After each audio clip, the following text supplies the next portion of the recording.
نحمده ونصلي على رسوله الكريم اما بعد فاعوذ بالله من الشيطان الرجيم بسم الله الرحمن الرحيم رب اشرح لي صدري ويسر لي امري واحلل عقدة من لساني يفقهوا قولي رب زدني علما اللهم فقهنا في الدين اللهم انا نسألك حبك وحب من يحبك والعمل الذي يبلغنا حبك اللہم ارزقنا اخلاص الہی آمین۔ لیسن نمبر 34 سورۃ البقرہ، آیت نمبر 243 سے 252 تک، 243 سے لے کر 252 تک انشاءاللہ۔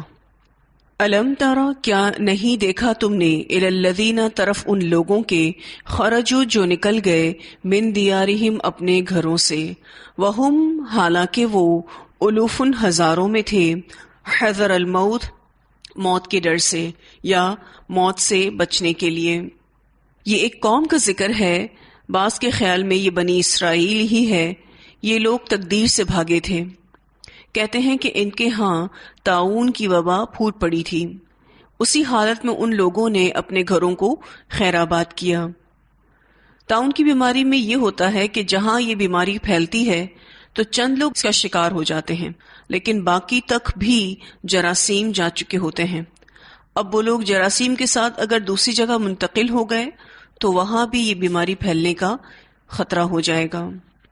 رسول اللہ صلی اللہ علیہ وسلم نے فرمایا کہ جب کسی زمین میں وبا پھیلی ہو اور تم وہاں موجود ہو تو اس سے فرار اختیار کرتے ہوئے وہاں سے نہ نکلو، اور جب کسی زمین کے بارے میں تم یہ سنو کہ وہاں وبا پھیلی ہوئی ہے تو وہاں نہ جاؤ۔ اسے مسند احمد نے روایت کیا ہے۔ بنیادی نقطہ یہ ہے کہ ہر بیماری اللہ کے اذن سے ہی آتی ہے، اور یہ جراثیم سے کچھ نہیں ہوتا۔ جراثیم بالکل ایسے ہی ہے جیسے اور کوئی نقصان دہ چیز ہو سکتی ہے۔ مثلا موت ہے، موت بھی اللہ ہی کے اذن سے آتی ہے، حالانکہ موت تو برحق ہے اور موت سے نقصان بھی ہوتا ہے، مگر موت سے کوئی بھاگ نہیں سکتا۔ وہ بھاگ کر کہیں پر بھی جائے لیکن موت اسے آ جائے گی۔ تو بیماری کے موقع پر کہیں سے بھاگنا اور دوسری جگہ کے صحت مند لوگوں کو نقصان دینا درست بات نہیں ہے۔ اس کے علاوہ یہ بھی ہے کہ اس علاقے کو نہ چھوڑا جائے، کیونکہ اگر سبھی لوگ بھاگ جائیں گے تو وہاں جو لوگ بیمار ہیں ان کی دیکھ بھال کون کرے گا؟ انسانیت کے اعتبار سے بھی یہ بات درست نہ ہوگی۔ اس لیے اگر کہیں بیماری آ گئی ہے تو صبر کیا جائے اور وہیں رہا جائے۔ اب یہ وہ لوگ تھے جو اس خوف سے کہ بیماری کہیں ہمیں نہ لگ جائے، یہ اپنی بستی کو چھوڑ کر، اپنے گھروں کو چھوڑ کر چلے گئے، اور یہ تعداد میں ہزاروں تھے، یہ سوچ کر کہ کہیں ہم نہ مر جائیں۔ تو جہاں یہ بھاگ کر گئے تھے تو اللہ سبحانہ تعالیٰ نے ان سے کہا، فقال، تو کہا، لہم، ان کو، اللہ نے، موتو، مر جاؤ۔ یہ سارے کے سارے موت دے دیے گئے۔ جہاں یہ بھاگ کر گئے تھے ان کو وہیں پر ہی موت سے دوچار کر دیا گیا۔ یہ اللہ کے کلمہ کن سے ہوا تھا۔ اس بارے میں کچھ جو تفاصیل ملتی ہیں ابن کثیر میں آتی ہیں کہ یہ موت کے ڈر سے بھاگ کر جنگل کی طرف چلے گئے اور ایک وسیع و عریض وادی میں جا کر پڑاؤ ڈال دیا، جس سے وادی اپنے دونوں کناروں تک بھر گئی۔ تو اللہ تعالیٰ نے ان کی طرف 2 فرشتوں کو بھیجا، ان میں سے ایک وادی کے زیریں طرف اور دوسرا بالائے جانب تھا۔ ان دونوں فرشتوں نے اس قدر زور سے چیخ ماری کہ یہ سب کے سب مر گئے۔ ان کو گڑھوں میں ڈال دیا گیا اور اوپر دیواریں اور قبریں بنا دی گئیں۔ بہرحال یہ سب فنا ہو گئے، گل سڑ گئے، اور ان کی لاشوں کے ذرے بھی بکھر گئے۔ پھر ایک عرصہ دراز کے بعد انبیاء بنی اسرائیل میں سے ایک نبی کا وہاں سے گزر ہوا جس کا نام حزقیل تھا۔ انہوں نے اللہ سے دعا کی کہ اللہ تعالیٰ ان کے سامنے انہیں زندہ کر دے۔ اللہ نے ان کی دعا کو قبول فرما لیا اور انہیں حکم دیا کہ وہ یہ کہیں، اے بوسیدہ ہڈیوں، اللہ تعالیٰ تمہیں حکم دیتا ہے کہ تم جمع ہو جاؤ۔ اس سے ہر جسم کی ہڈیاں آپس میں یکجا ہو گئیں۔ پھر اللہ نے حکم دیا کہ وہ یہ کہیں کہ اے ہڈیوں، اللہ تمہیں حکم دیتا ہے کہ گوشت، اعصاب اور کھال پہن لو۔ چنانچہ ایسے ہی ہوا، اور وہ یہ سب کچھ دیکھ رہے تھے۔ پھر اللہ نے انہیں حکم دیا کہ اب یہ کہو کہ اے روحوں، اللہ تمہیں حکم دیتا ہے کہ ہر روح اس جسم میں واپس آ جائے جس کو اس نے پہلے آباد یعنی زندہ رکھا تھا۔ اس سے وہ سب زندہ ہو کر کھڑے ہو گئے اور دیکھنے لگے۔ اللہ تعالیٰ نے انہیں طویل مدت کے بعد زندہ کیا، تو وہ سبحانک ربنا وبحمدک لا الہ الا انت، یعنی اے ہمارے پروردگار، ہم تیری پاکیزگی، تیری تعریف کے ساتھ بیان کرتے ہیں، تیرے سوا کوئی معبود نہیں کا ورد کرنے لگے۔ یہ پورا واقعہ ابن کثیر میں آتا ہے، جہاں ان کو دوبارہ زندگی دی گئی۔ قرآن پاک میں بھی اس کا ذکر ہے کہ ثم، پھر احیاہم، اس نے زندہ کیا ان کو۔ ان اللہ، بے شک اللہ تعالی، لذو فضل، البتہ فضل والا ہے، علی الناس، لوگوں پر، ولیکن، اور لیکن، اکثر الناس، اکثر لوگ، لا یشکرون، شکر ادا نہیں کرتے۔ یہ جو دوبارہ زندہ کیے گئے، جہاں یہ عبرت ہے، وہاں یہ اس بات کی بھی قطعی دلیل ہے کہ اللہ تعالیٰ قیامت کے دن اپنے بندوں کو ان کے جسموں سمیت زندہ فرمائے گا، اور یہ اس کا فضل ہے کہ وہ روشن آیات اور واضح دلائل کے ساتھ بتاتا رہتا ہے کہ کل قیامت آئے گی اور اللہ بعث بعد الموت کرے گا، لیکن اکثر لوگ شکر ادا نہیں کرتے۔ یعنی اللہ نے جو انہیں دین اور دنیا کی جن نعمتوں سے نوازا ہے، وہ اس کا شکر ادا نہیں کرتے۔ شکر گزاری یہ ہے کہ جیسا اللہ نے کہا ہے ویسی زندگی گزاری جائے، اور جو اللہ کی شکر گزاری نہ کرے وہ انسان کہلانے کے بھی لائق نہیں ہے۔ جو اللہ کا شکر گزار نہیں تو اللہ کے بندوں کے ساتھ اچھا معاملہ پھر کیسا کرے گا؟ پھر یہ کہ اس واقعے سے بہت اہم ترین سبق یہ ملتا ہے کہ کوئی شخص بھی تقدیر سے نہیں بھاگ سکتا، تقدیر سے کوئی احتیاط نہیں بچا سکتی۔ اب جیسے کہ یہ لوگ وبا سے ڈر کر اور طویل زندگی کی خواہش میں وہاں سے بھاگے تھے، مگر ان کی یہ تدبیر ان کو کچھ کام نہ آئی۔ اللہ تعالیٰ نے ان کو جہاں یہ گئے وہاں موت دے دی۔ قرآن پاک میں سورۃ النساء کی آیت نمبر 78 میں آتا ہے، اینما تکونوا یدرککم الموت ولو کنتم فی بروج مشیدہ، تم جہاں کہیں بھی ہوگے موت تمہیں آ لے گی، خواہ تم مضبوط قلعوں میں ہی کیوں نہ بند ہو۔ یہ سورہ النساء کی آیت نمبر 78 تھی۔ انسان کو محبوب ترین چیز زندگی ہے، اور یہ چیز صرف انسانوں کو ہی نہیں، جانوروں کو بھی بڑی محبوب ہوتی ہے، یعنی زندگی سبھی کو اچھی لگتی ہے، مگر جو لوگ ایمان لاتے ہیں ان کو اللہ کے احکام اپنی جان سے بھی زیادہ پیارے ہوتے ہیں۔ اب سوال یہ پیدا ہوتا ہے کہ مسلمانوں کو قرآن پاک میں یہ واقعہ کیوں سنوایا جا رہا ہے کہ موت سے فرار ایک دھوکہ ہے، اور اس پر بنی اسرائیل کی ایک قوم کا واقعہ سنایا گیا۔ وہ اس لیے کہ مسلمان مکہ سے دشمنوں کے ڈر سے اور ان کے ستانے کی وجہ سے مدینہ آ گئے تھے، لیکن مکہ والوں نے ان کو وہاں بھی چین نہ لینے دیا اور ان کے پیچھے جنگ کرنے آ گئے تھے۔ جو پہلا معرکہ مسلمانوں اور کفار کے بیچ میں ہوا تھا وہ جنگ بدر تھی، اور اس کے ٹھیک 1 سال کے بعد احد بھی ہوئی، اور اس کے بیچ میں بھی کئی جھڑپیں ہوتی رہی۔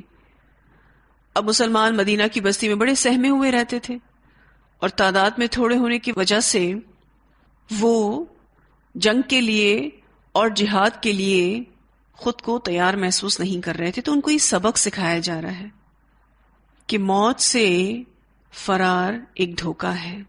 دیکھو، سنو اس قوم کا واقعہ، کس طریقے سے یہ بھاگے، لیکن ہوا کیا؟ تو جہاد سے اگر کوئی فرار حاصل کرے گا تو وہ موت کو قریب یا دور نہیں کر سکتا، اور ایک مومن تو یہ جانتا ہے کہ اللہ کے راستے میں اگر اس کی جان چلی بھی جائے تو اسے تو ہمیشہ کی زندگی مل جاتی ہے۔ تو اس آیت میں مسلمانوں کے اندر جہاد کا شوق پیدا کیا جا رہا ہے۔ مسلمانوں کو جہاد کا حکم دیا جا رہا ہے۔ اب جیسے مدینہ جیسی ریاست، اس کی حفاظت بھی ضروری تھی کیونکہ مسلمانوں نے وہاں پناہ لی تھی اللہ کے دین پر عمل کرنے کے لیے۔ اب اس زمین کی حفاظت بھی عبادت بن گئی تھی، اور جو اس کی حفاظت میں شامل ہوگا وہ جہاد میں شمار ہوگا۔ ایک بڑی حیران کن بات یہاں ہے کہ اللہ تعالیٰ کہتے ہیں کہ یہ ہزاروں میں تھے۔ اس سے پتہ چلتا ہے کہ اگر بزدل لوگ ہزاروں میں بھی ہوں تو کچھ نہیں کر سکتے۔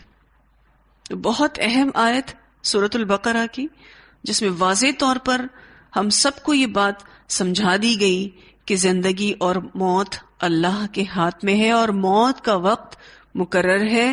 جہاد سے بھاگ کر موت کو کوئی نہیں ٹال سکتا، اور جتنی زندگی لکھی ہے وہ تو مل کر ہی رہے گی، اور جب یہ مہلت ختم ہو جائے گی تو ایک لمحہ بھی کوئی آگے جی نہیں سکتا۔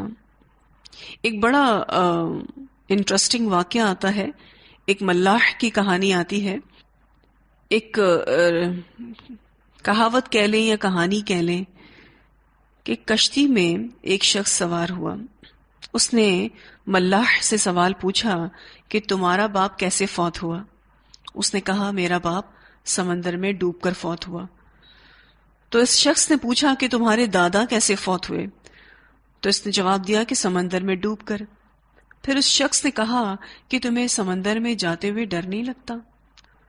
تو اس ملاح نے جواب دیا کہ تم بتاؤ تمہارا باپ کہاں فوت ہوا؟ اس شخص نے جواب دیا بستر پر۔ پھر ملاح نے پوچھا تمہارے دادا کہاں فوت ہوئے؟ تو اس نے کہا بستر پر۔ تو ملاح نے کہا کہ تمہیں بستر پر جانے سے ڈر نہیں لگتا؟ کہنے کا مطلب یہ ہے، یا اس کہانی سے جو سبق سیکھنے کا مطلب یہ ہے، جو سبق ملتا ہے وہ یہ کہ موت تو جہاں آنی ہے آئے گی، موت سے کیا ڈرنا، اور موت برحق ہے، اور کتنا ہی اچھا ہو کہ اللہ کے راستے میں موت آئے۔ احتیاط حفاظت اپنی جگہ ہے، لیکن اس کے باوجود بھی موت سے فرار ممکن نہیں ہے۔ اللہ ہم سب کو ایسی موت نصیب کرے جو اس کے راستے میں ہو، اس کے دین کا کام کرتے کرتے ہو، اور موت کے لیے ایک ایسا راستہ مل جائے جو موت کا لفظ ہی نہ کہلائے بلکہ شہادت کہلائے، جیسے کہ حضرت عمر یہ دعا کیا کرتے تھے، اللہم ارزقنی شہادتا فی سبیلک وجعل موتی فی بلد رسولک۔ بخاری میں ان کی یہ دعا آتی ہے کہ اللہ تو مجھے اپنے راستے میں شہید کر، اور تیرے نبی کے شہر میں مجھے موت دے۔ اور یہ زندگی اتنی بڑی نعمت ہے، جیسے کہ اس آیت کے اختتام میں بھی اللہ تعالیٰ فرماتے ہیں کہ وَلَكِنَّ أَكْثَرَ النَّاسِ لَا يَشْكُرُونَ، اکثر لوگ شکر ادا نہیں کرتے کہ یہ زندگی اتنی بڑی نعمت ہے، اور اگر کوئی اس کی شکر گزاری نہ کرے، کوئی اس سے وہ فائدہ نہ اٹھائے تو وہ دوبارہ نہیں ملے گی۔ موت کا کوئی علاج اب تک دریافت نہیں ہوا اور نہ کبھی ہوگا کہ کسی کو بھی زندگی دوبارہ ملے۔ تو ہم سب کو اپنی ان زندگیوں کی قدر کرنی ہے۔ اللہ ہمیں اپنی زندگیوں کی قدر کرنے والا بنائے، کیونکہ کل قیامت کے دن تو ایک ایک لمحے کا سوال اللہ تعالیٰ کریں گے، ایک ایک لمحے کے بارے میں ہم سے پوچھا جائے گا۔ پھر اللہ سبحانہ تعالیٰ فرماتے ہیں وَقَاتِلُوا، اور جنگ کرو، فی سبیل اللہ، اللہ کے راستے میں، وَاعْلَمُوا، اور جان لو، ان اللہ، بے شک اللہ تعالیٰ، سمیع، سننے والا ہے، علیم، جاننے والا ہے۔ اللہ کے راستے میں جنگ کرو، جہاد سے جی نہ چراؤ۔ خالد بن ولید رضی اللہ تعالیٰ عنہ کے بارے میں آتا ہے کہ جب وہ فوت ہونے لگے تو یہ کہنے لگے کہ بزدلوں کو میرا پیغام پہنچا دو کہ موت میدان جنگ میں نہیں آتی۔ وہ کہتے ہیں کہ میں نے 90 سے زائد جنگیں لڑی ہیں، اور میرے جسم کا کوئی حصہ زخم کے نشانوں سے خالی نہیں۔ اگر موت میدان جنگ میں جانے سے آتی ہوتی تو آج میں بستر پر نہ مر رہا ہوتا۔ خالد بن ولید جو جرنیل صحابہ تھے بستر پر فوت ہوئے۔ واضح دلائل اللہ تعالیٰ کی طرف سے کہ جہاد سے فرار موت کو قریب یا دور نہیں کر سکتا۔ اس سے ایک بہت اہم اور سبق بھی ملتا ہے کہ کسی شخص پر بھی یہ الزام نہیں لگانا چاہیے کہ وہ کسی کی موت کا ذمہ دار ہے. موت تو جہاں آنی ہے آ کر رہے گی. عمومی طور پر آپ دیکھیں تو کوئی ایکسیڈنٹ وغیرہ ہو جاتا ہے تو لوگ کسی نہ کسی کو اس کی موت کا ذمہ دار ٹھہراتے ہیں کہ فلاں اس کی موت کا ذمہ دار بن گیا ورنہ اس کو موت نہ آتی. یہ ساری باتیں دل کی گھٹن کا سبب ہے. ان سب باتوں سے پرہیز کرنا چاہیے. ہاں اس واقعے میں ہونے والی غلطیوں پر ضرور فوکس کیا جا سکتا ہے لیکن کسی کو بھی کسی کی موت کا ذمہ دار نہیں ٹھہرانا چاہیے. تو یہاں اللہ سبحانہ تعالیٰ یہی فرماتے ہیں کہ اللہ کے راستے میں جنگ کرو اور جان لو کہ بے شک اللہ تعالیٰ سننے والا ہے، جاننے والا ہے. اللہ تعالیٰ جانتا ہے کس کے دل میں جہاد کا شوق ہے. وہ لوگوں کی نیتوں کو، لوگوں کے اعمال کو، دعاؤں کو سننے اور جاننے والا ہے. مسلم کی روایت میں آتا ہے نبی اکرم صلی اللہ علیہ وسلم نے فرمایا جو شخص مسلمان ہو کر جہاد نہ کرے یا جہاد کا خیال اس کے دل میں نہ آئے تو وہ منافقت کی موت مرا. اب یہاں بات جہاد کی ہو رہی ہے. جہاد صرف جنگ کرنے کا نام نہیں بلکہ اللہ کے دین کے لیے جو شخص قلم سے، جان سے، زبان سے، اپنی کسی صلاحیت سے، قابلیت سے دین کے کلمے کو بلند کرنے کی کوشش کرے اس کے نامہ اعمال میں جہاد لکھا جاتا ہے. تو بے شک اللہ تعالیٰ سننے والا ہے، جاننے والا ہے. پھر اللہ سبحانہ تعالیٰ فرماتے ہیں من ذا الذی، کون ہے وہ جو یقرض اللہ، قرض دے اللہ کو، قرضا حسنا، قرض حسنا، فیضاعفہ، تو وہ بڑھا دے گا اس کو، لہو، اس کے لیے، اضعافا کثیرا، کئی گنا، بہت زیادہ اضافہ کر دیا جائے گا. اب یہاں اللہ سبحانہ تعالیٰ پچھلی آیت میں جہاد کا ذکر کر رہے تھے، یہاں قرض حسنہ کی بات آئی کہ جو شخص بھی اللہ کو قرض حسنہ دے گا، اللہ سبحانہ تعالیٰ کی اس دین کی راہ میں خرچ کرے گا تو اللہ اس کو کئی گنا بڑھا کر دے گا. قرض حسنہ سے مراد ایسا قرضہ ہے جو محض اللہ کی رضا کے لیے فقراء اور اقرباء و مساکین کو دیا جائے، جو محض اللہ کی رضا کے لیے فقراء کو اور اقرباء و مساکین کو دیا جائے اور ادائیگی کے لیے انہیں تنگ نہ کیا جائے. نہ ہی قرضہ دینے کے بعد انہیں جتلایا جائے اور نہ ہی ان سے کسی قسم کی بیگار لی جائے. بیگار کہتے ہیں جبرن کسی کو کام کے لیے پکڑنا، اور نہ ہی ان سے کسی قسم کی بیگار لی جائے، یعنی جبرن کوئی کام بھی ان سے نہ لیا جائے. اور اگر مقروض فی الواقع تنگ ہو اور ادائیگی سے معذور ہو تو اسے معاف کر دیا جائے.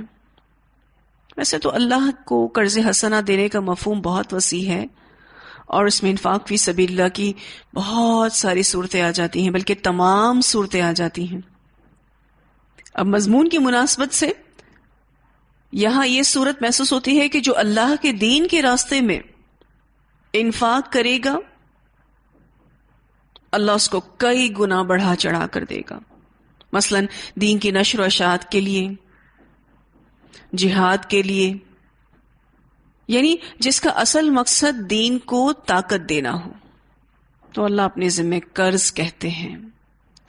اور یہ انفاق کی اہمیت کو واضح کرنے کے لیے بھی کہا گیا ہے کہ کون ہے جو اللہ کو قرض حسنہ دے گا، صرف اور صرف انفاق کی اہمیت کو واضح کرنے کے لیے، کیونکہ اللہ ہی دینے والا ہے. پھر جب ہم اس کے راستے میں خرچ کریں تو پھر قرض کیسا؟ قرض تو نہیں ہے. یہ لفظ جو قرض ہے اس کا لفظی معنی ہوتا ہے کاٹنا، یعنی قرض دینے والے اپنا مال کا کچھ حصہ خود سے کاٹ دیتے ہیں اور دوسروں کو دے دیتے ہیں. تو قرض کا لفظی معنی ہوتا ہے کاٹنا، یعنی قرض دینے والا اپنے مال کا کچھ حصہ کاٹ کر دوسرے کو دے دیتا ہے، خود سے یعنی الگ کر لیتا ہے. پھر اس میں ریاکاری بھی نہ ہو، طریقہ بھی اچھا ہو، نیت بھی اچھی ہو، خلوص ہو، احسان نہ جتایا جائے، حرام مال سے نہ دیا جائے، تو پھر اللہ اس کو قبول فرماتے ہیں، اور ایسا قبول فرماتے ہیں کہ اللہ تعالیٰ فرماتے فَيُضَاعِفَهُ لَهُ أَضْعَافًا كَثِيرًا۔ جب بھی کسی کو قرض دیں، ان باتوں کا ہم سب کو خیال رکھنا چاہیے کہ نہ کسی قسم کی اس میں ریاکاری ہو، طریقہ بھی بہت اچھا ہو۔ طریقہ اچھا ہو سے کیا مراد ہے؟ یعنی جب بھی ہم کسی کو دیں تو اس بات کا خیال رکھیں کہ اس کی بھی عزت نفس ہے، وہ مجروح نہ ہو، اس طریقے سے دیں کہ اس کو محبت محسوس ہو، اس کے اندر احساس محرومی نہ آئے، پھر نیت بھی اچھی ہو۔ اچھی نیت سے مراد کیا ہے؟ اللہ کے لیے نیت ہو، خلوص ہو، پھر احسان بھی نہ جتایا جائے، کیونکہ عمومی طور پر ایسا ہوتا ہے کہ لوگ قرضہ دے دیتے ہیں پھر اس کے بعد بارہا اس کو جتاتے رہتے ہیں۔ اور حلال مال سے ہو، حرام مال سے کوئی بھی قرض ہو، صدقہ ہو، اللہ قبول نہیں کرتا۔ تو جب ان باتوں کا خیال رکھا جائے گا اور صرف اللہ کے لیے خالص ہو کر قرضہ دیا جائے گا تو اللہ اضافہ کرے گا کئی گنا۔ اور قرض حسنہ اتنی خوبصورت یہ ٹرمینالوجی ہے اسلام میں الحمدللہ، کہ جب کوئی بندہ اللہ کی خاطر یہ والا قرض دیتا ہے تو اس بندے کا اپنا کوئی مفاد اور مطلوب نہیں ہوتا، وہ صرف اور صرف اللہ کے کلمے کو بلند کرنے کے لیے اور اللہ کی رضا کے لیے دے رہا ہوتا ہے۔ مسلمانوں کو یہاں انفاق فی سبیل اللہ پر ابھارا جا رہا ہے۔ اور ہم نے پچھلی کلاس میں بھی پڑھا تھا کہ ایک کھجور اگر سچی نیت سے اللہ کے راستے میں خرچ کی جائے تو اللہ اسے احد پہاڑ کے برابر کر دیتے ہیں۔ اچھا، آپ نے بعض دفعہ یہ بھی نوٹ کیا ہوگا کہ مال بہت کم ہوتا ہے لیکن اس میں بڑی برکت ہوتی ہے۔ ہمیں بہت سے غریب اور متوسط طبقے کے لوگ بڑے شکر گزار اور مطمئن نظر آتے ہیں، اور بعض دفعہ کسی کے پاس بہت کچھ ہوتا ہے لیکن وہ بے چین ہوتے ہیں۔ وجہ یہی ہے کہ جو اللہ نے ان کو دے رکھا ہے وہ اس میں خوش رہنے والے، اور جو اللہ تعالیٰ نے ان کو دے رکھا ہے اس میں اللہ کے راستے میں خرچ کرنے والے ہوتے ہیں، کیونکہ جو شکر گزار شخص ہوتا ہے اس کو تھوڑا بھی بہت نظر آتا ہے، اور ناشکرے کو بہت کچھ بھی ہوتے ہوئے نظر نہیں آتا۔ اور یہ تو خیر اللہ کا طریقہ ہے، اللہ تعالیٰ دونوں طریقوں سے آزماتے ہیں، اللہ دے کر بھی آزماتے ہیں اور بعض دفعہ لے کر بھی آزماتے ہیں۔ بس اوقات ہم یہ بھی چیز نوٹ کرتے ہیں کہ کبھی ہم کوئی صدقہ نکالتے ہیں اور اچانک سے کسی مصیبت کا سامنا ہم دیکھتے ہیں اور وہ مصیبت سے اللہ ہمیں بچا لیتا ہے، یہ اس صدقے کی وجہ سے ہو رہا ہوتا ہے، کیونکہ صدقات ہمیں بلاؤں سے، مصیبتوں سے، تکلیفوں سے بچاتے ہیں۔ اب یہ پیسہ تو نکلنا تھا ہی، لیکن کتنی ہی خوبصورت شکل ہو گئی کہ پہلے آپ نے اللہ کے راستے میں خرچ کر لیا، پھر اللہ تعالیٰ نے اس مصیبت سے آپ کو نجات بھی دے دیا۔ اور یہ بھی ہم دیکھتے ہیں کہ بسا اوقات ہم بہت ساری چیزوں کو جو سنبھال کے رکھتے ہیں، فائدہ کچھ نہیں ہوتا، وہ دوسری جگہ سے پتہ نہیں کتنا گناہ نکل جاتا ہے۔ اور ویسے تو آپ دیکھیں کہ میں نے بھی آپ سے ذکر کیا کہ قرض حسنہ جب کوئی شخص دیتا اللہ کے راستے میں تو اس بندے کا اپنا کوئی مفاد اور مطلوب نہیں ہوتا، لیکن پھر بھی اس آیت میں جو اللہ تعالیٰ کہتے ہیں کہ فَيُضَاعِفَهُ لَهُ أَضْعَافًا كَثِيرًا، تو اللہ کے راستے میں مال لگانے والے کو یہ امید بھی رکھنی چاہیے کہ مجھے اللہ اس کو کئی گنا کر کے لوٹائے گا۔ میں نے اللہ کے راستے میں دیا ہے، اللہ مجھے کئی گنا کر کے لوٹائے گا۔ اس بات پر بھی ایمان رکھنا چاہیے۔ پھر اللہ سبحانہ تعالیٰ فرماتے وَاللَّهُ يَقْبِضُ، اور اللہ گھٹاتے ہیں، وَيَبْسُطُ، اور بڑھاتے ہیں، وَإِلَيْهِ تُرْجَعُونَ، اور اسی کی طرف تم لوٹائے جاؤ گے۔ اللہ ہی رزق کو تنگ کرتا ہے اور اللہ ہی بڑھاتا ہے، اور یہ اللہ کی آزمائش ہے۔ جیسے میں ابھی آپ سے ذکر کر رہی تھی کہ اللہ دے کر بھی آزماتا ہے اور لے کر بھی آزماتا ہے، لیکن یہ مال کی آزمائش کم ہونا زیادہ ہونا، اس میں یہ بات یاد رکھنی چاہیے کہ وہ الیہ ترجعون، ہم سب نے اللہ کے پاس لوٹ کر چلے جانا ہے. ہم میں سے کوئی اس دنیا میں ہمیشہ کے لیے نہیں آیا. تو خلاصہ کیا ہے پھر قرض حسنہ کا؟ کہ جس میں نیتوں کی خوبصورتی ہو، یعنی اخلاص ہو، جس میں مال کی خوبصورتی ہو یعنی حلال مال ہو، اور جس میں رویوں کی بھی خوبصورتی ہو یعنی احسان نہ جتائے، عاجزی اختیار کرے، اللہ کے راستے میں دے کر بھی یہ کہے کہ اللہ تیری توفیق سے ہے.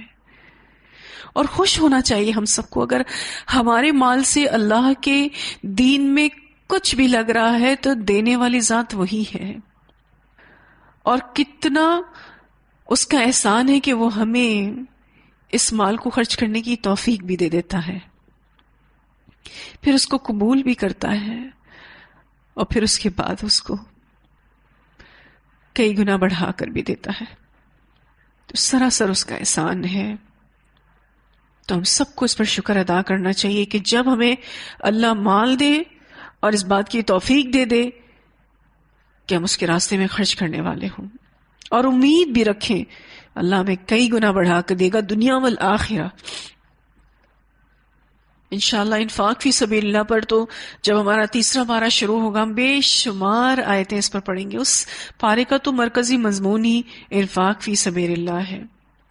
اچھا، میں خود بھی یہ محسوس کرتی ہوں کہ جب ہم اللہ کے راستے میں خرچ کرتے ہیں ہمیں ایسا لگتا ہے ہماری روحیں دھل جاتی ہیں، اور ہمارے اندر ایک خوشی کا احساس ہوتا ہے، ایک محسوس ہونے والا احساس کہ اللہ ہے.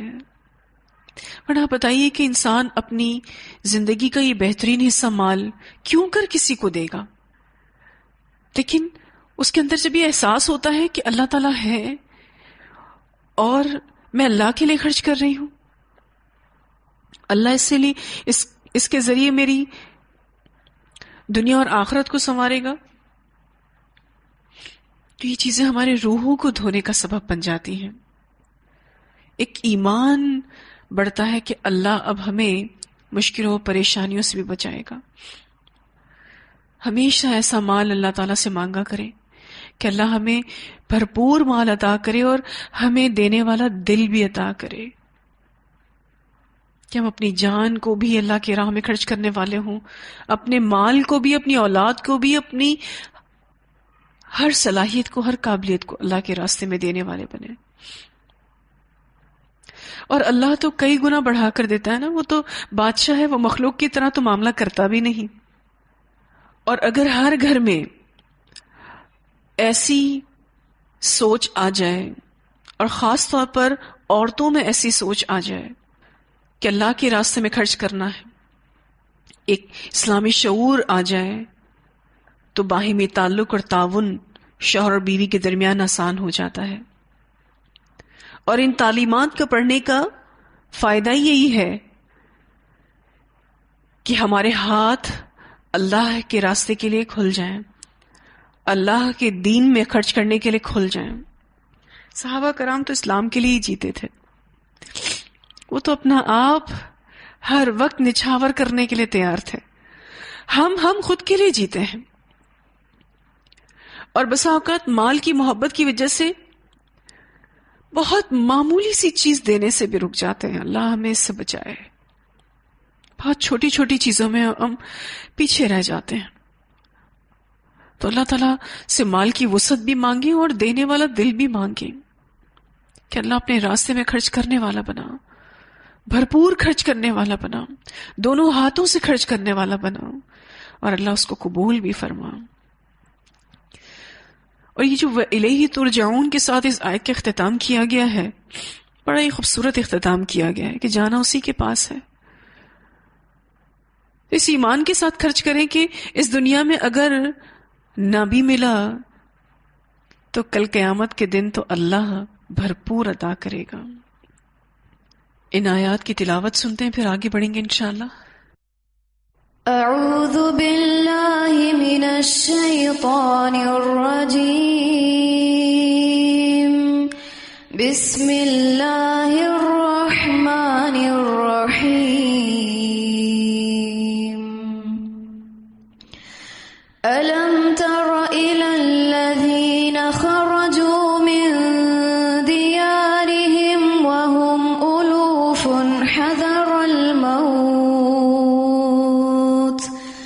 فقال لهم الله موتوا ثم أحياهم إن الله لذو فضل على الناس ولكن أكثر الناس لا يشكرون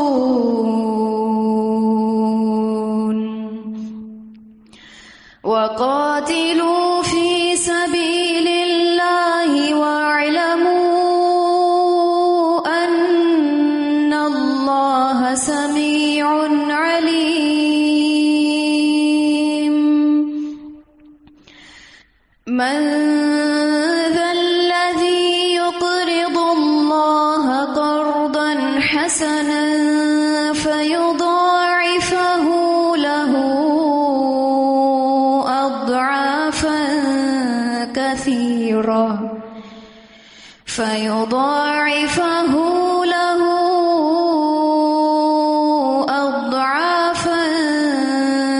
كثيرة والله يقبض ويبسط وإليه ترجعون. اتنی خوبصورت الحمدللہ یہ آیت ہے. اس بارے میں کچھ احادیث بھی ملتی ہیں. سیدنا ابو ہریرہ رضی اللہ عنہ بیان کرتے ہیں کہ رسول اللہ صلی اللہ علیہ وسلم نے فرمایا جب رات کا آخری تہائی حصہ باقی رہ جاتا ہے تو اللہ تعالیٰ آسمان دنیا پر نازل ہوتے ہیں اور فرماتے ہیں کون ہے جو مجھ سے دعا کرے اور میں اس کی دعا قبول کروں، کون ہے جو مجھ سے سوال کرے میں اس کو دوں. پھر دونوں ہاتھ پھیلا کر فرماتا ہے کون ہے جو ایسی ہستی کو قرض دے جو نہ محتاج ہے نہ ظالم ہے. اسے مسلم نے روایت کیا ہے. اللہ کا کتنا بڑا احسان ہے کہ سب کچھ عطا کرنے والا وہی ہے، پھر بندوں سے مانگ رہا ہے اور اسے اپنے ذمے قرض قرار دے رہا ہے. ایک اور روایت میں آتا ہے سیدنا ابو ہریرہ رضی اللہ عنہ بیان کرتے ہیں کہ رسول اللہ صلی اللہ علیہ وسلم نے فرمایا ہر دن جب بندے صبح کرتے ہیں تو 2 فرشتے نازل ہوتے ہیں. ان میں سے ایک اس طرح کہتا ہے کہ اے اللہ خرچ کرنے والے کو اور دے، اور دوسرا اس طرح سے کہتا ہے کہ اے اللہ روکنے والے کے مال کو روک دے. اسے بخاری نے روایت کیا ہے. اب یہ 2 فرشتے جن کا یہی کام ہے، جیسے ہی بندے صبح اٹھتے ہیں تو فرشتے نازل ہوتے ہیں. یہ دونوں فرشتے نازل ہوتے ہیں. ایک کہتا ہے خرچ کرنے والے کو اور دے، اور جو روک رہا ہے اس کا مال تو روک دے. ایک اور روایت ہے سیدہ اسماء بنت ابی بکر رضی اللہ تعالی عنہا بیان کرتی ہیں کہ رسول اللہ صلی اللہ علیہ وسلم نے انہیں فرمایا خرچ کرتی رہو، گن گن کر نہ رکھو ورنہ اللہ بھی گن گن کر دے گا. روک کر نہ رکھو یعنی مال کو روک کر نہ رکھو ورنہ اللہ بھی تم سے روک لے گا، یعنی اللہ بھی تم سے پھر اپنا ہاتھ روک لے گا. اسے مسلم نے روایت کیا ہے. تو اللہ ہم سب کو اپنے راستے میں خلوص کے ساتھ خرچ کرنے والا بنائے.